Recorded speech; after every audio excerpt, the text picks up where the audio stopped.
Captain Jake Morrison stood on the bridge of the UES Phoenix as it drifted through the empty space between stars. The ship had been on a research mission for 3 months now, studying strange energy readings near the edge of human territory. Jake looked out at the stars and wondered what his wife Amy was doing back on Earth.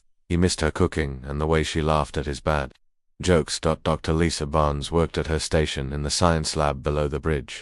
She was the best alien expert humanity had, which was not saying much since humans had only met other species 50 years ago. Lisa studied the strange signals that kept coming from deeper in space. Something was different about them today. They were stronger and more organized than before. The Phoenix was not a warship. It carried only basic shields and a few small weapons for protection against space pirates. Most of the ship was filled with labs and computers for studying new worlds and alien life. The crew of 42 people were scientists, not soldiers. They had joined this mission to learn about the galaxy, not to fight in it. Lisa felt her blood turn cold as she decoded the latest signal. It was not meant for humans to hear. The message was in the old Zephyrian language that she had been studying for years. The Zephyrians ruled most of the galaxy through fear and superior technology. Their empire stretched across thousands of star systems and controlled billions of alien beings. The message spoke of a secret vote in the Galactic Council. All 12 alien species had agreed on something terrible. Humans were to be removed from civilized space. The vote was unanimous except for humanity, who had not been told about the meeting. Lisa read the message 3 times to make sure she understood correctly. The aliens planned to force all humans into a dead star system called Kepler 442, where they would slowly die alone. Lisa ran to the bridge as fast as she could. Captain Morrison saw the fear on her face and knew something was very wrong. She handed him the decoded message and watched his face change from confusion to anger to determination. Jake had fought in the Mars Rebellion 20 years ago, and knew what it meant when someone tried to cage humans. The captain called an emergency meeting of all senior officers. Commander Pete Johnson from Weapons, Chief Engineer Betty Williams, Navigator Susan Clark, and Dr. Barnes gathered in the small conference room. Jake showed them the message and explained what it meant. The aliens saw humans as too dangerous and unpredictable to live freely in the galaxy. Betty Williams was the first to speak. She had grown up in the asteroid mines where workers fought every day just to survive. The idea of being trapped in a dead system made her sick with rage. Pete Johnson checked his weapon systems automatically, even though he knew 42 humans could not fight the entire galaxy. Susan Clark calculated how long it would take to reach Earth with the bad news. Captain Morrison made the decision that would change everything. He ordered the Phoenix to break off the research mission immediately and head for Earth at maximum speed. The ship's engines burned hot as they jumped into faster-than-light travel. They had to warn humanity about what was coming. Back on Earth, Ambassador Rick Turner was preparing for what he thought would be a routine meeting with the Galactic Council. He had been humanity's voice among the aliens for 10 years and believed he understood how the galaxy worked. Rick thought humans had earned their place through hard work and peaceful cooperation. He was about to learn how wrong he was. The Phoenix reached Earth just as Rick was leaving for the council meeting on Nexus Prime. Captain Morrison contacted the Human Defense Council directly and told them about the secret vote. President Helen Davis called an emergency session with all world leaders. For the first time in human history, every nation on Earth agreed on something immediately. They would not go quietly into exile. Rick Turner arrived at the Great Council chambers on Nexus Prime not knowing that everything had changed. The massive building floated in space above the planet, a symbol of alien power and authority. 12 different species had built it together over 1,000 years ago. Now it would be the place where humanity's fate was decided. High Commander Vextol of the Zephyrian Empire waited in the central chamber. He was 3 meters tall with silver skin that reflected light like metal. His race had ruled the galaxy for 3,000 years and had never been challenged by anyone. Vextol looked at the human ambassador with something like pity. In his mind, humans were children playing with tools they did not understand. The other alien delegates filled the chamber with their strange shapes and sounds. Some breathed different gases and had to wear special suits. Others communicated through colors that changed across their skin. All of them had voted to remove humanity from the galaxy. They saw it as a kindness rather than cruelty. Ambassador Turner took his place at the human podium. Still unaware of what was about to happen, he had prepared a speech about trade agreements and scientific cooperation. Instead, he was about to hear humanity's death sentence and make the most important decision in human history. High Commander Vextel stood before the assembled delegates and began to speak in the formal tones that had announced the doom of countless species before humanity. His words echoed through the chamber as translation devices carried his meaning to every ear and sensor present. The Zephyrian leader explained that the council had reached a difficult but necessary decision about the human problem. Ambassador Rick Turner felt his stomach drop as he heard the terms. Humanity had 72 hours to choose between exile to the Kepler 442 system or complete destruction by the combined fleets of the galaxy. The dead system contained no habitable worlds and barely enough resources to sustain life for a few generations. It was a slow death sentence disguised as mercy. The other alien delegates watched Turner with what might have been sympathy on their strange faces. The insectoid Threx clicked their mandibles in what humans had learned meant regret. The gaseous nebulans shifted colors to deep purple, their equivalent of sadness. Even species that barely understood human emotions seemed to realize this was a tragedy. Rick Turner stood slowly and looked around the chamber at beings who had been his colleagues and friends for 10 years. He thought about his daughter, Katie, who was just starting university back on Earth. He thought about all the human children who would never see the stars if he made the wrong choice here. Then he thought about something his grandfather had told him about never backing down from a bully. The human ambassador cleared his throat and spoke in a voice that carried across the silent chamber. He rejected both options offered by the council and instead proposed something that made every alien present freeze in shock. Humanity challenged the Zephyrian Empire to single combat, one human ship against one Zephyrian vessel. The winner would decide the fate of both species. High Commander Vextal could not believe what he had heard. In 3,000 years of Zephyrian dominance, no species had ever been foolish enough to challenge them directly. The idea of settling disputes through individual combat was a primitive concept that civilized races had abandoned long ago. It was exactly the kind of barbaric thinking that proved humans were too dangerous for civilized space. The chamber erupted in noise as every species tried to process what had just happened. The crystalline shards rang like broken bells, while the aquatic deepers bubbled frantically in their tanks. The mechanical constructs calculated odds and found them so impossible they assumed their systems had malfunctioned. No single ship could defeat a Zephyrian dreadnought. Vextal raised one clawed hand, and the chamber fell silent again. He stared at the human ambassador with something between disgust and amusement. The Zephyrian commander had destroyed entire solar systems and conquered species that had ruled space when humans were still living in caves. This challenge was so ridiculous it was almost insulting. But Zephyrian honor demanded that challenges be answered, especially from such a primitive species. Vextal accepted the combat proposal with the confidence of someone who had never known defeat. He gave humanity 30 days to prepare their champion while he selected the weapon that would end human civilization forever.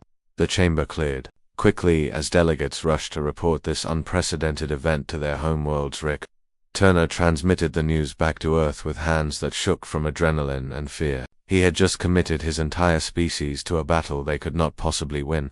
President Helen Davis received the message in her office in New Geneva and immediately called an emergency meeting of the Human Defense Council. Every world leader, military commander, and scientist who mattered was connected within an hour. Admiral Roy Collins of the Human Space Force ran through their available ships and found nothing that could match a Zephyrian dreadnought. The largest human warship was the UES Titan, which carried heavy weapons and strong shields but was still tiny compared to alien capital ships. Dr. Alex Kim from Advanced Weapons Research reviewed every secret project humanity had developed and found nothing that would make a difference. President Davis made the decision that surprised everyone in the room. Instead of sending their most powerful warship, she chose the experimental UES Defiance for the mission. The ship was smaller and faster than the Titan, built around theories about mobility and unconventional tactics rather than raw firepower. It carried technology that had never been tested in real combat. Captain Jake Morrison received orders to return to Earth immediately and take command of the Defiance. The Phoenix jumped through space toward home while its crew wondered if they were flying toward humanity's last battle. Lisa Barnes worked frantically to analyze every piece of data about Zephyrian technology, looking for any weakness that might help their champion survive. Chief Engineer Betty Williams was called from her position on a space station to lead the team preparing the Defiance for combat. She had designed half the experimental systems on the ship and knew its capabilities better than anyone. Betty gathered the best engineers from across human space and began the most important work of her Life. The Defiance sat in Earth's largest orbital shipyard, while hundreds of technicians swarmed over its hull. The ship's experimental ghost drive had never been tested at full power, and its weapon systems were prototypes that might explode instead of firing. Betty pushed her team to work faster than ever before, knowing that any failure would doom their species. Dr. Alex Kim arrived with containers full of equipment that officially did not exist: antimatter charges, quantum torpedoes, and shield generators based on theories that most scientists said were impossible. The Defiance became a laboratory for every dangerous idea humanity had ever conceived but been too afraid to build. Meanwhile, across the galaxy, High Commander Vextor selected the Eternal Dominion as his champion. The massive dreadnought was 2 kilometers long and carried enough firepower to destroy planets.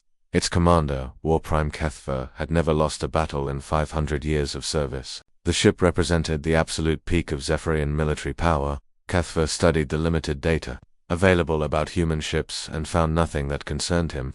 Human technology was crude and recent compared to Zephyrian advances that had been refined over millennia. The battle would be over in minutes, perhaps seconds. He almost felt sorry for the brave but foolish humans who had chosen to die fighting rather than accept exile. Captain Morrison arrived on Earth and saw the Defiance for the first time since its construction. The ship looked deadly and graceful, like a predator built for speed rather than strength. He met with his hand-picked crew and explained what they were about to attempt. Every person on the ship volunteered, knowing they would probably die, but also knowing they were humanity's only hope for freedom. The Arcturus system had been chosen as neutral ground for the battle that would decide humanity's fate. 3 gas giants orbited a dying star, their moons providing perfect observation points for the alien delegates, who came to witness what they expected would be a quick execution. Ships from all 12 Council species gathered at a safe distance, their sensors focused on the empty space, where 2 vessels would soon fight for the future of the galaxy. The used Defiance arrived first, its sleek hull reflecting the pale light of the distant star. Captain Jake Morrison stood on his bridge and looked out at the assembled alien fleet. Millions of beings were watching and waiting to see humans die. The weight of his entire species' survival pressed down on his shoulders like a physical force that made it hard to breathe. Dr. Lisa Barnes worked at her science station, scanning the area for any advantages they might use. The system was mostly empty except for asteroid fields left over from the formation of the planets billions of years ago. She marked potential hiding spots and calculated firing angles while trying not to think about how hopeless their situation looked. Chief Engineer Betty Williams ran final checks on all systems from her station in engineering. The ghost drive that would let them phase out of normal space was working perfectly in tests. But she had no idea what would happen when they tried to use it in actual combat. The experimental weapons were loaded and ready, though half of them had warning labels that basically said they might kill everyone who tried to fire them. Commander Pete Johnson sat at the weapons console and reviewed their attack patterns. One final time, he had been a fighter pilot before joining the Space Force and understood that speed and surprise were their only advantages. The Defiance carried enough firepower to hurt a Zephyrian ship if they could get close enough, but getting close without being destroyed was the impossible part. Navigator Susan Clark plotted courses through the asteroid fields that would have been considered insane by any reasonable pilot. She had grown up flying mining ships through dangerous areas where one mistake meant death. Now she was planning to fly through enemy fire while dodging space rocks the size of buildings. It was exactly the kind of challenge she had trained for her entire life. The Eternal Dominion appeared with a flash of light that announced its arrival across the entire system. The massive Zephyrian dreadnought was a mountain of metal and energy, weapons that dwarfed every human ship ever built. Its hull gleamed with the blue-white glow of advanced shielding, and weapon ports covered its surface like the eyes of some ancient predator. War Prime Kethfer commanded the Eternal Dominion from a bridge larger than most human ships. He had brought only a skeleton crew for this battle because he expected it to be over quickly. 500 years of experience had taught him that overwhelming force, applied correctly, would crush any opponent before they could become dangerous. Commander Vextor watched from his command ship with the satisfaction of someone who had never been proven wrong. The human vessel looked like a toy compared to Zephyrian engineering. In a few minutes, the galaxy would see why the Zephyrian Empire had ruled unchallenged for 3 millennia. This battle would serve as a warning to any other species that might consider challenging established order. The alien observers activated their recording systems to capture humanity's final moments for historical study. The insectoid Threx calculated the battle would last less than 5 minutes. The crystalline shards resonated with frequencies that indicated certainty of the outcome. Even species that liked humans better than Zephyrians did not expect the defiance to survive the first exchange of fire. Captain Morrison opened a communication channel that reached every ship in the system. His voice was calm and steady as he spoke the words that would begin the most important battle in human history. He stated that the crew of the Defiance fought not just for Earth, but for the right of all species to choose their own destiny. Then he gave the order that committed humanity to victory or extinction. War Prime Kethva responded by powering up the Eternal Dominion's main weapon systems, plasma cannons that could melt asteroids charged with energy while targeting computers. Locked onto the human ship, he opened fire with enough force to vaporize a small moon, confident that nothing could survive such an assault. The space around the Defiance filled with deadly energy as Captain Morrison threw his ship into evasive maneuvers that pushed its engines beyond safe limits. Beams of superheated plasma passed close enough to overload sensors and melt hull plating. The human ship twisted and spun through the barrage like a dancer avoiding raindrops. But everyone knew they could not keep dodging forever. Betty Williams rerouted power from life support to the engines and shields, knowing they would need every advantage to survive. The ship's hull groaned under the stress of impossible turns, while gravitational compensators struggled to keep the crew conscious. Warning alarms filled the bridge with noise as systems began to fail under the enormous strain. Pete Johnson returned fire with everything the Defiance carried, sending missiles and energy beams toward the massive enemy ship.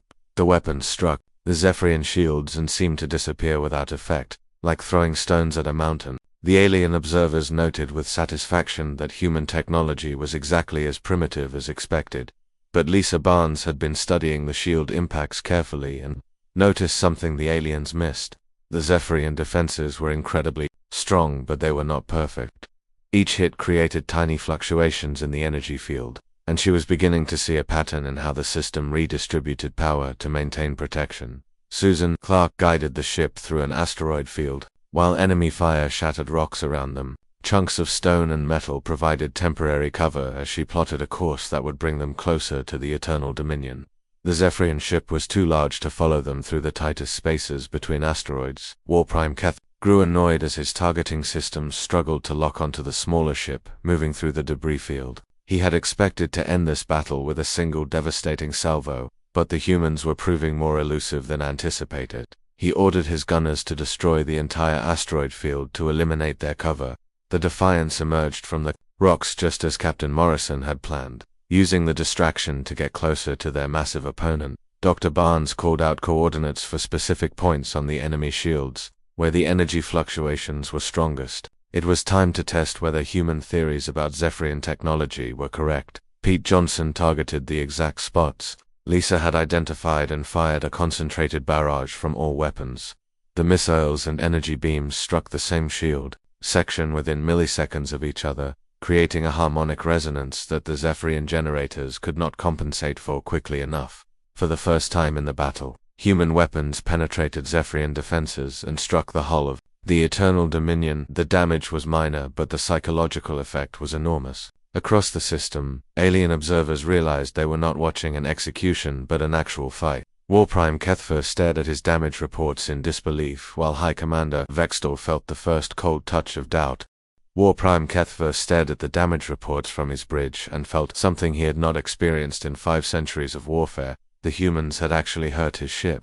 The breach in their shields was small and quickly sealed, but it proved that Zephyrian defenses were not as perfect as everyone believed. For the first time since the battle began, he took the enemy seriously. The Eternal Dominion abandoned all defensive posturing and unleashed its full offensive power against the smaller human ship.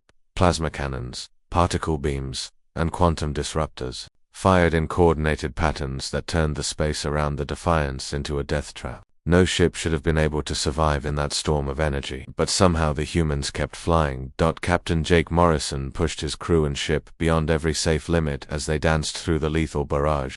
He had learned to fly in the asteroid mines, where split-second decisions meant the difference between life and explosive death. Those skills served him well now as he guided the Defiance through weapon fire that could have destroyed a battle station navigator. Susan Clark plotted courses that would have been impossible for any computer to calculate fast enough. She used Instincts developed during years of flying through dangerous space, reading the patterns in enemy fire and finding the tiny gaps where survival was possible. Her hands moved across the controls faster than conscious thought while she guided them. Through the storm, Chief Engineer Betty Williams made a decision that would either save them or kill them all. The main engines were failing under the incredible stress of combat maneuvering, and she knew they had only minutes before complete power failure. She began rerouting energy through the experimental ghost drive system, preparing to use it in ways it was never designed for. The ghost drive was supposed to let them phase out of normal space for brief moments, becoming temporarily invisible and untouchable. But Betty realized they could use it differently, phasing only parts of the ship while keeping the rest solid. It was dangerous and probably impossible, but impossible seemed to be their specialty today. Dr. Lisa Barnes monitored enemy communications. While tracking the battle from her science station, she discovered something that changed her understanding of their opponents completely. The Zephyrians were confused by human tactics because they had never fought anyone willing to accept total destruction for even a small chance of victory. Their entire military doctrine assumed rational self-preservation. Commander Pete Johnson continued targeting the weak points in the enemy shields that Lisa identified, but now he added something new to his attacks. Instead of trying to penetrate the defenses directly, he began firing at angles that would force the Zephyrian generators to work harder. Each hit made the shield slightly less efficient, slowly building toward a cascade failure. The crew of the Defiance worked together with a coordination that impressed even themselves. Every person knew exactly what their shipmates were doing, and how their own actions fit into the larger plan. They had trained together for only a few weeks, but combat had forged them into something greater than the sum of their individual abilities. War Prime Kethva deployed fightercraft to overwhelm the human ship with numbers, but the small vessels could not keep up with the Defiance's impossible maneuvers. Susan Clark led them through a maze of debris and energy fire that destroyed most of the fighters without the humans firing a single shot. The survivors retreated to their carrier, unwilling to continue the suicidal pursuit. High Commander Vex watched from his observation ship as his empire's greatest weapons struggled against a single human vessel. The other alien delegates were murmuring among themselves with sounds that indicated surprise and growing concern. Some species that had voted for human exile were beginning to reconsider their position. Betty Zins completed her modifications to the ghost drive just as the main engines finally failed completely. She activated the experimental system and felt the ship shudder as parts of it began phasing in and out of normal space. The effect was terrifying and beautiful, making the Defiance look like a ghost ship from ancient stories. Captain Morrison realized the opportunity Betty had given him and ordered an attack that no sane commander would attempt. He aimed a Defiance directly at the Eternal Dominion's hull and accelerated to ramming speed while partially phased out of normal space. The Zephyrian targeting systems could not lock onto a ship that was only half there. The impact when they struck the enemy hull was unlike anything in recorded military history. The Defiance passed partially through the Zephyrian ship's armor before phasing back to normal space, causing massive internal damage to systems that were supposed to be protected by meters of advanced alloy. Both ships were crippled by the collision, but the humans had hurt their opponent far more. War Prime Kethva felt his great ship shudder and heard the sounds of critical systems failing throughout the vessel. Damage reports flooded in from every section as the impossible human attack destroyed equipment that had functioned perfectly for centuries. His engineering crews worked frantically to restore power while he tried to understand how such a thing could happen. Dr. Barnes analyzed the sensor readings from their attack and realized they had discovered something that would change space warfare forever. The ghost drive technology allowed them to phase through solid matter while carrying devastating weapons. No defense system in the galaxy was designed to stop attacks that came from inside the target. Pete Johnson targeted the internal systems they had exposed during the ramming attack and fired everything they had left. Missiles and energy beams struck critical components from angles that should have been impossible, causing secondary explosions throughout the Eternal Dominion. The massive ship began losing power as its main reactor fluctuated dangerously. The alien observers sat in stunned silence as they watched the pride of the Zephyrian fleet struggle against a ship 1/10 its size. The battle had already lasted longer than anyone thought possible, and the humans were still fighting, despite damage that should have destroyed them completely. Some delegates began to realize they might be witnessing the end of an age. Chief Engineer Williams kept the ghost drive running, through pure determination and engineering skill that bordered on artistic genius. The system was operating far beyond design parameters and threatening to tear the ship apart. But she held it together through modifications that rewrote the laws of physics. Every moment they stayed in the fight was a victory against impossible odds. Susan Clark plotted one final course that would position them for the killing blow or their own destruction. She had calculated angles and speeds that would let them strike the enemy ship's core systems if they survived long enough to reach attack position. It was a one-way trip that would probably kill them all, but it might also end the battle. Captain Morrison looked around his bridge at the crew, who had followed him into this impossible fight, and felt pride that threatened to overwhelm his ability to think clearly. These people had taken humanity's most desperate gamble and turned it into something that might actually succeed. Whatever happened next, they had already proven that humans deserved their place among the stars. While Prime Kethfer made the decision that he believed would end the battle and restore Zephyrian honor. His great ship was damaged but still massive enough to crush the human vessel through sheer momentum. He ordered all remaining power directed to the engines and aimed the Eternal Dominion directly at the Defiance.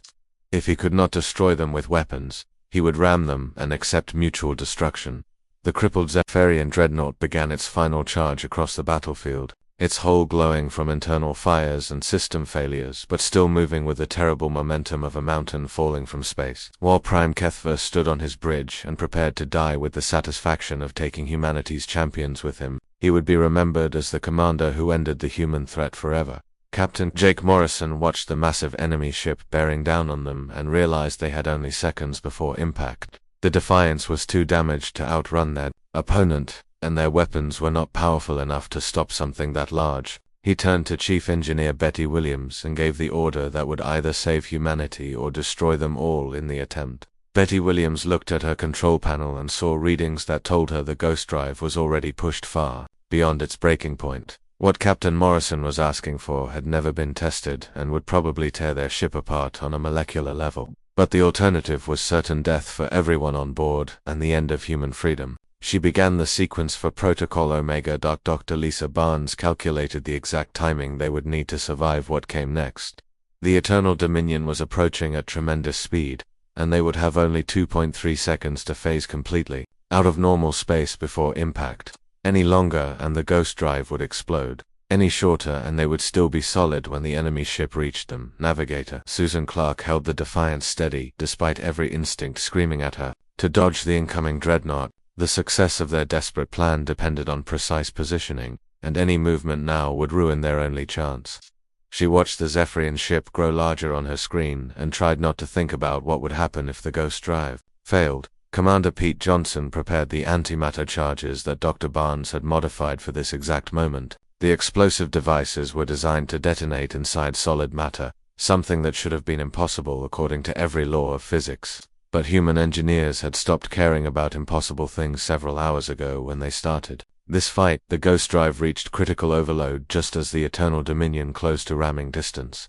Betty Williams activated Protocol Omega and felt the universe twist around them as the entire ship phased out of normal spacetime. For 2.3 seconds, the Defiance existed in a realm between dimensions where matter and energy behaved according to rules that no scientist had ever studied. The massive Zephyrian ship passed through the space where the Defiance had been, its momentum carrying it helplessly forward while its sensors registered nothing but empty vacuum. War Prime Kethfer stared at his displays in confusion as his perfect ramming attack struck nothing at all. The human ship had simply vanished like smoke in a strong wind. In the strange realm outside normal space, Dr. Barnes released the antimatter charges directly into the heart of the Eternal Dominion's engine core. The explosive devices phased back into normal matter while still inside the enemy ship's most critical systems. She had calculated the placement perfectly to cause maximum damage when they detonated. The Defiance phased back into normal space. Just as the antimatter charges reached critical mass inside the Zephyrian dreadnought, Captain Morrison felt his ship shudder from the ghost drive's overload, but they had survived the impossible transition. Now they could only wait to see if their desperate gamble had worked, or if they would die in the explosion they had created. Eternal Dominion lit up like a new star as the antimatter charges detonated simultaneously inside its reactor core. The explosion began at the center of the ship and spread outward in a cascade of destruction that tore through bulkheads and armor, plating like paper. Secondary explosions followed as fuel stores and weapon magazines added their energy to the growing fireball. War Prime Kethva had just enough time to understand what the humans had done before the bridge around him vaporized in nuclear fire. His final thoughts were of amazement rather than anger. In 500 years of warfare, he had never imagined that any species would be clever enough or desperate enough to attempt something so impossible. The humans had earned their victory through sheer audacity. The death of the Eternal Dominion sent shockwaves through the assembled alien fleets as they realized what they had just witnessed. The greatest ship in the Zephyrian navy had been destroyed by a single human vessel that was now drifting powerless through space. The impossible had become reality, and the galaxy would never be the same. High Commander Vextal watched his empire's most powerful symbol burn in the darkness of space, and felt something die inside him that had nothing to do with physical destruction. The Zephyrian belief in their natural superiority had just been proven false by a species they had considered primitive barbarians. Everything he had built his life around was crumbling like a house made of sand. The alien delegates sat in stunned silence as they processed what they had seen. The insectoid threats stopped their constant clicking for the first time in recorded history. The crystalline shards resonated at frequencies that indicated complete bewilderment. Even the mechanical constructs needed several seconds to accept data that contradicted their fundamental programming about Zephyrian invincibility.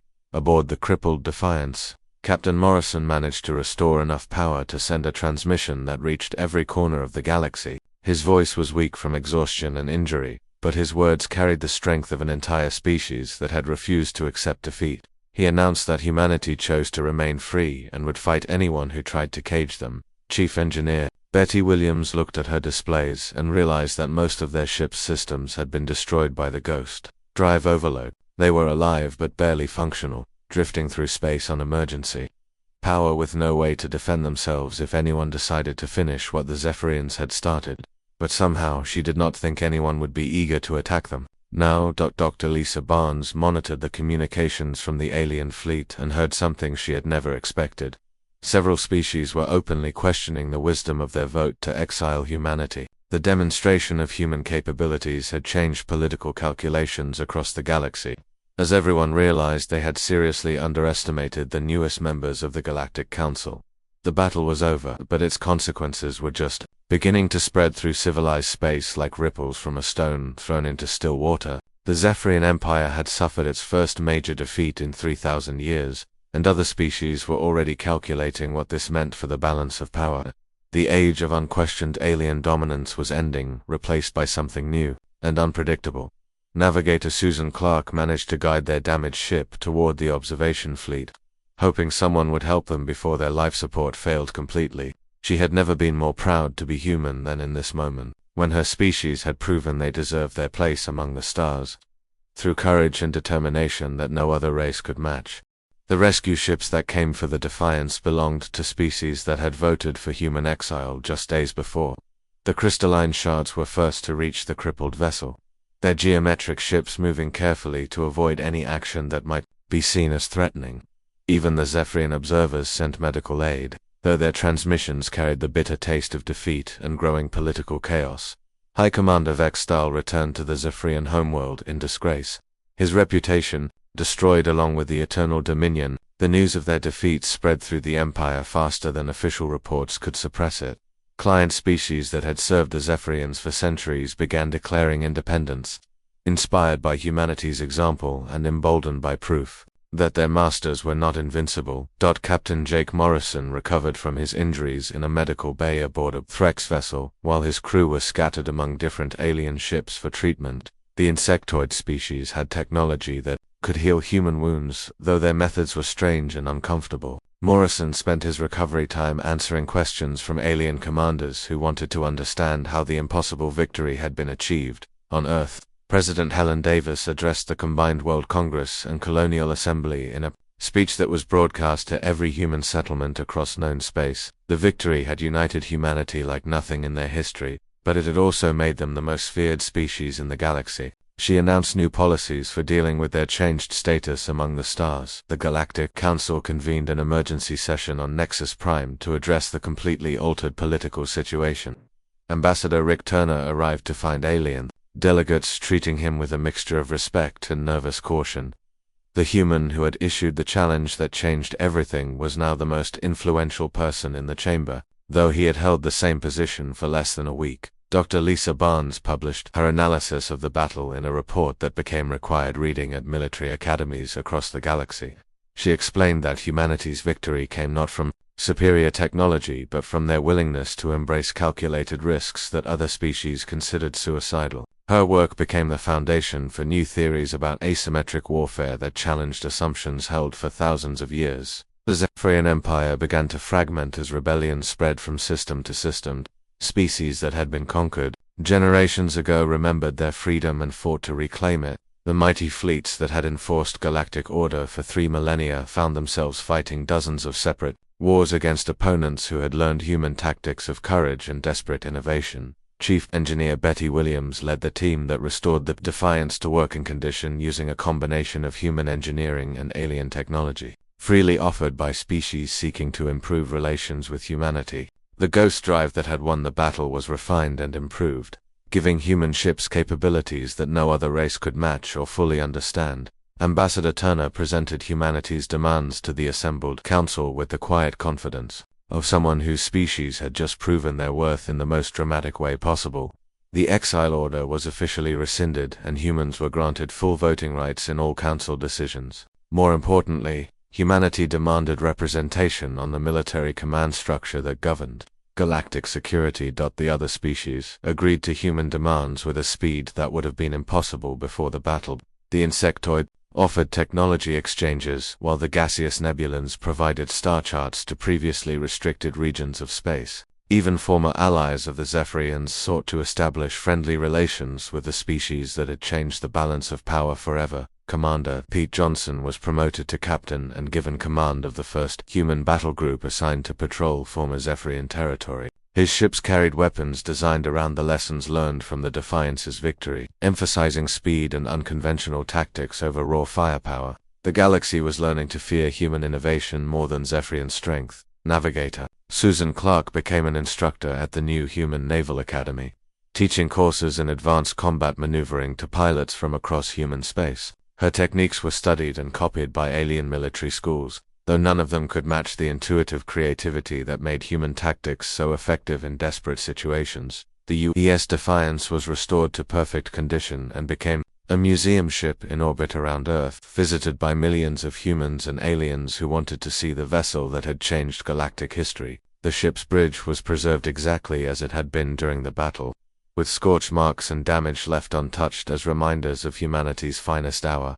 5 years after the battle, Admiral Jake Morrison commanded a fleet of 30 human ships as they established humanity's first major colony beyond their original borders. The world they were settling had been a Zephyrian fortress system for 1,000 years, but now it would become a human home where children could grow up free. Among the stars, High Commander Vextor lived in exile on a remote research station, stripped of rank and forbidden to return to Zephyrian space. He spent his days studying reports about human activities and trying to understand how his empire had been destroyed by a species they had considered barely worthy of notice. Sometimes he watched human ships pass by and wondered what other impossible things they might accomplish. The memorial built on Earth honored not just the crew of the Defiance, but every human who had refused to accept defeat when the galaxy tried to cage them. The inscription carved in stone and metal read simply, "They dared to be free," and made freedom possible for all who followed. Children from across human space came to learn about the day their species proved they belonged among the stars. Galactic Council adapted to its new reality with the slow reluctance of any ancient institution forced to change. Humans now held key positions in galactic government, and their voices carried weight that would have been unthinkable before the battle.